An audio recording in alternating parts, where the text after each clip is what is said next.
तो सच कहा गया है कि जिसका जन्म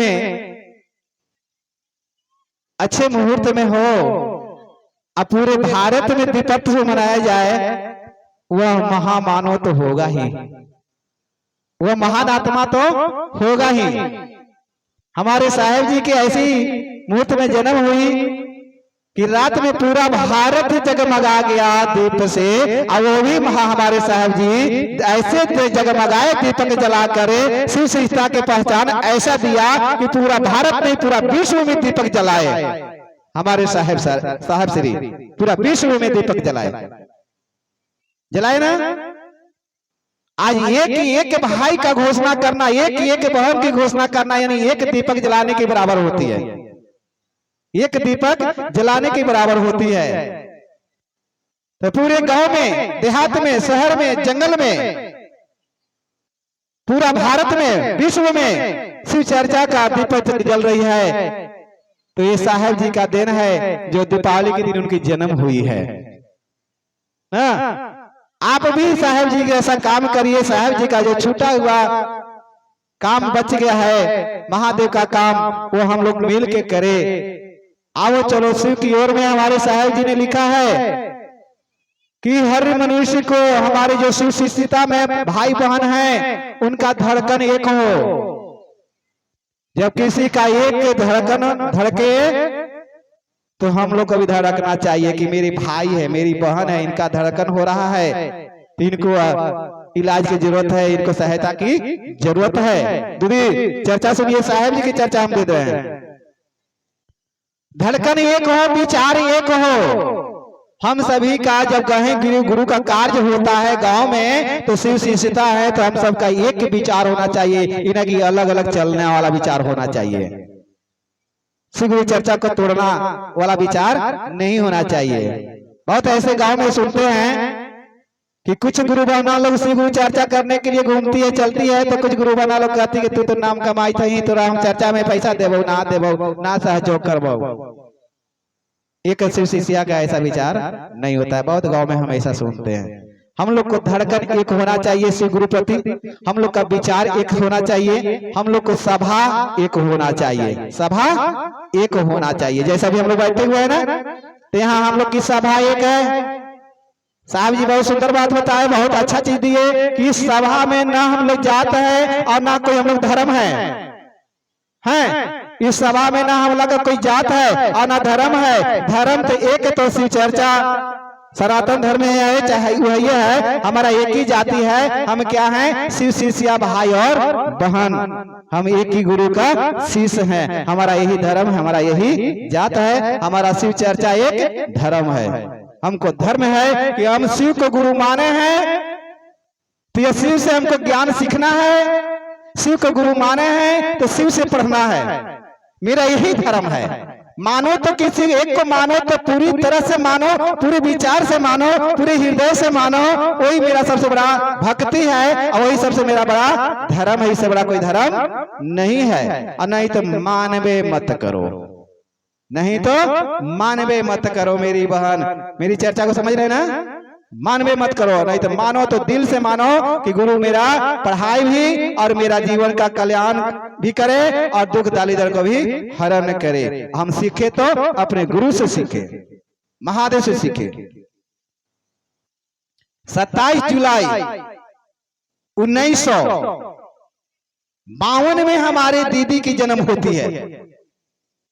27 जुलाई 1952 में भैया की जन्म होता है बिहार अमलोरी सिवान में, और दीदी का जन्म होता है पलामू जिला मनातू में 27 जुलाई 1952 में।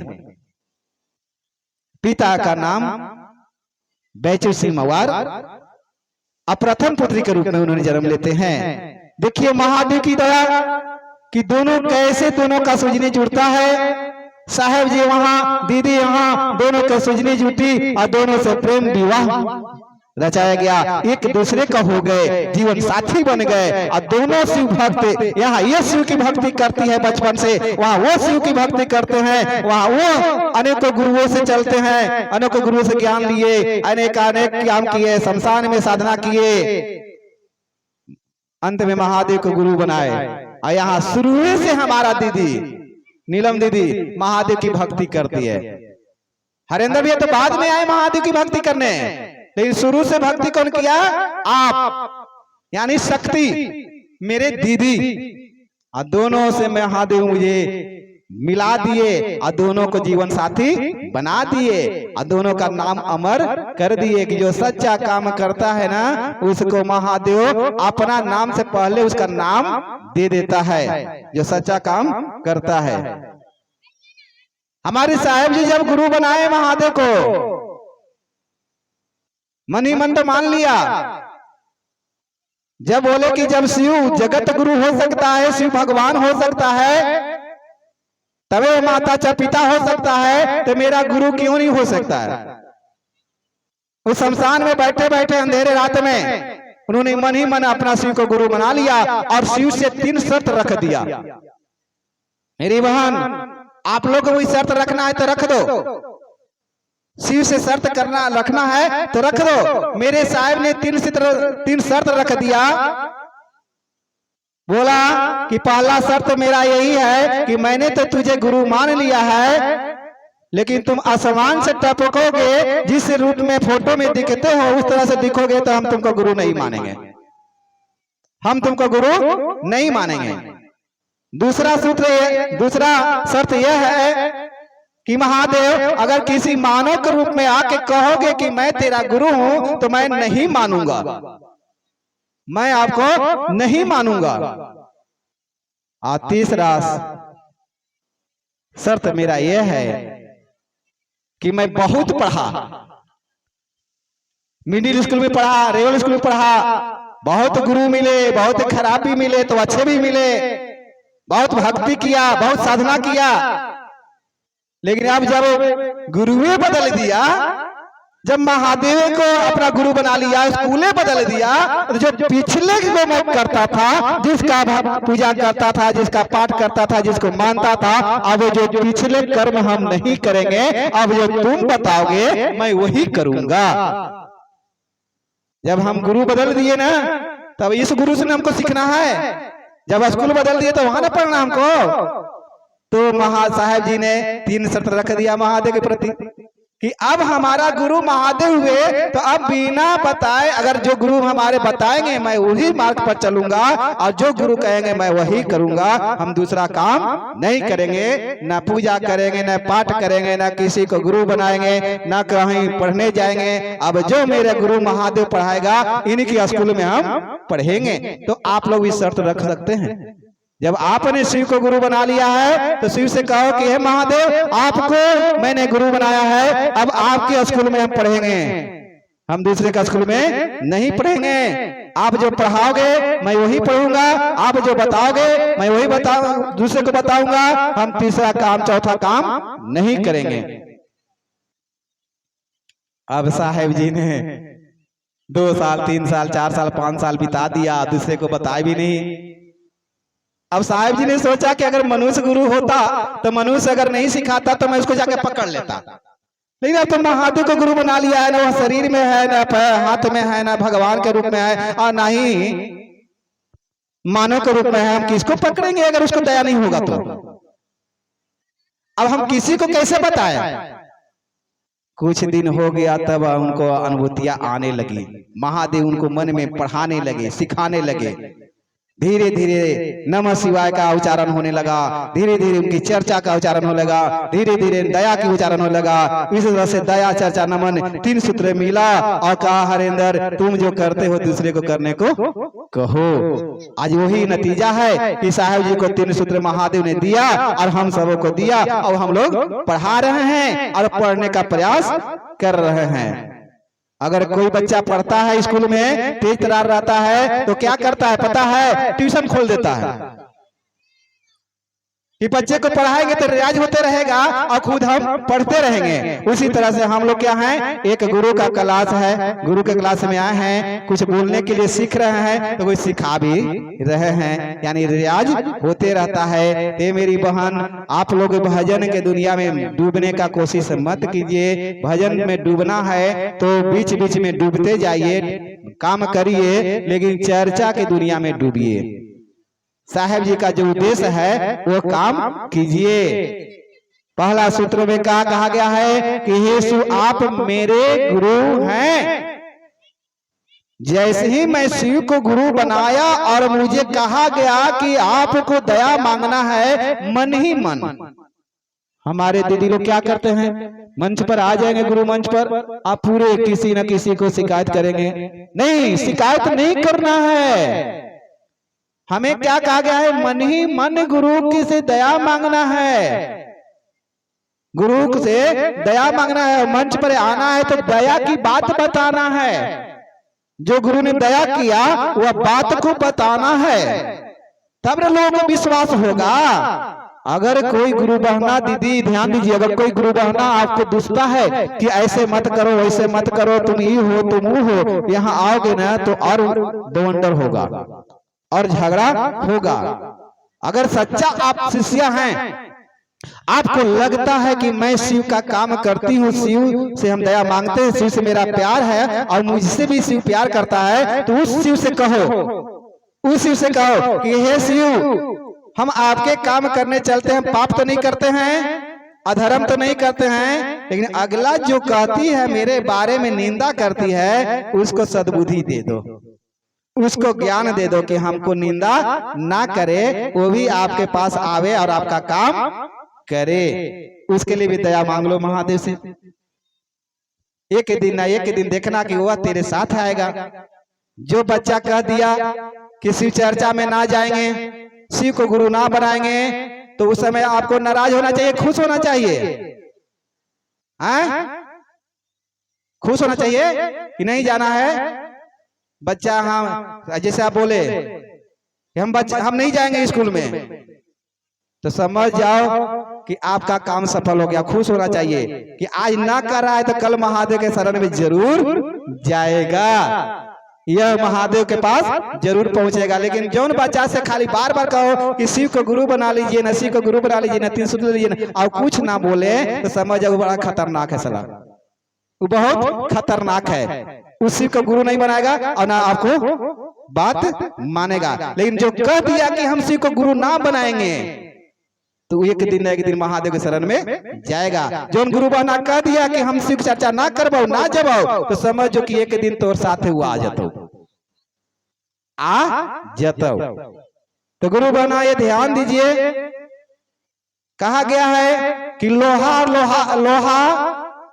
का काम कौन करता है? लोहार। और सोना का काम कौन करता है? सोनार करता है ना। एक बार लोहा और सोना दोनों बात कर रहे थे, समझ गए? सोना कहा लोहा से कि ये भाई, लोहा भाई, हम जब कुटते हैं हमको भी तो लोहे कुटता है ना। सोनारा क्या करता है? लोहे से ना कुटता है, हथौड़िया से धीरे धीरे।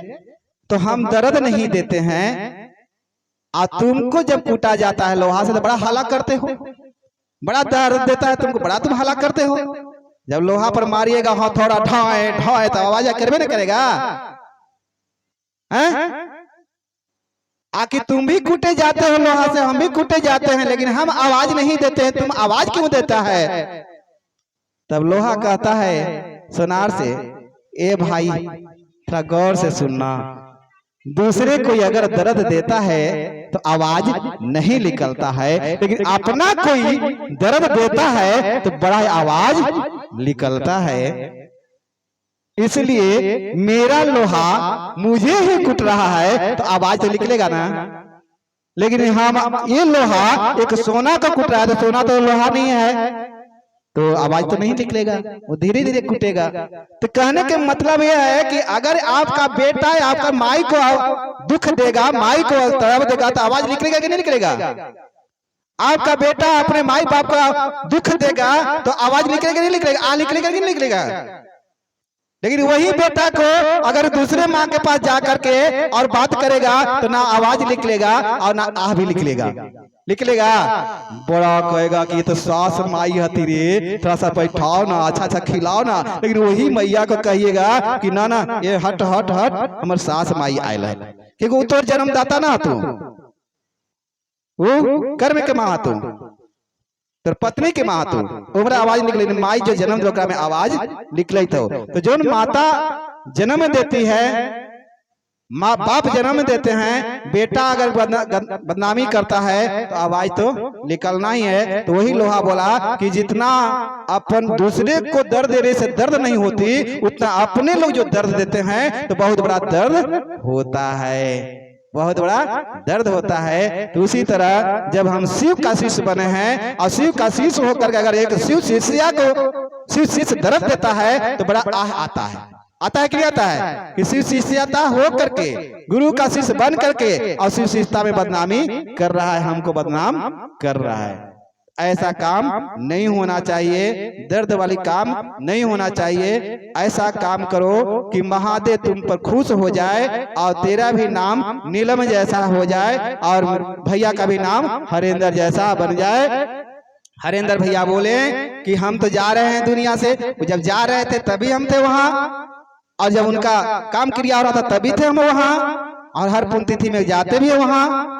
तो साहब जी का एक ही कहना था, देखिए मेरी बहन, साहब जी का जन्म बहुत अच्छे घर में हुआ था। उनका बाप बहुत बड़ा डायरेक्टर थे शिक्षा विभाग का, बहुत अच्छे में अमीर घर में थे, लेकिन रहन सहन बड़ा साधारण था उनका। साहब जी का रहन सहन बहुत साधारण था। उनका बेड पर एक कमल था, चादर, और तकिए के रूप में एक ईंटा रखते थे।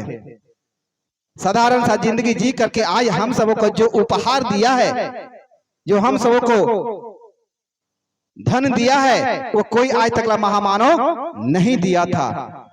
तो हम लोग को भी लगता है कि थोड़ा महादेव के लिए कष्ट कर लेना होगा, तो समझ जाओ कि हम महादेव के पास पहुंच जाएंगे। कष्ट करके पहुंचो, है ना। हमको भी लगता है कि महादेव की दो काम करने में दो बात सुन लिए किसी से तो खुश हो जाओ कि आज महादेव काम नहीं करते तो हमको दो बात नहीं मिलता। एक दिन न एक दिन वह दर्द जो है ना वो सुख में बदल जाएगा, समझ गए, वह दर्द सुख में बदल जाएगा। इसलिए साहब जी का कहना है कि रहेंगे होटल में और मरेंगे हॉस्पिटल में। मेरे साहब जी रहे सब दिन होटल में, और जब जीवन त्याग किए तो हॉस्पिटल में, रांची रिम्स में। उनका लास्ट चर्चा है सूरत, 2020 का लास्ट चर्चा सूरत में है। उनके बाद आए रांची, पटना, और पटना से आने के बाद आए रांची, और रांची जो रिम्स में भर्ती हुए, फिर दुनिया ही छोड़ करके वो चले गए, समझ गए। तो साहब जी के कहना है दीदी कि हम तो छोड़ के चले गए हैं धरती पर, हमको जहां महादेव की काम होगा, जहां पुकारोगे मैं वहां पहुंच जाऊंगा, गुरु को काम में विघ्न नहीं होने दूंगा।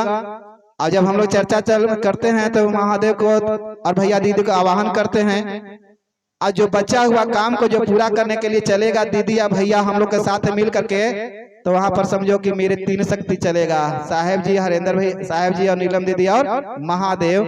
वह कार्य सुगम होगा।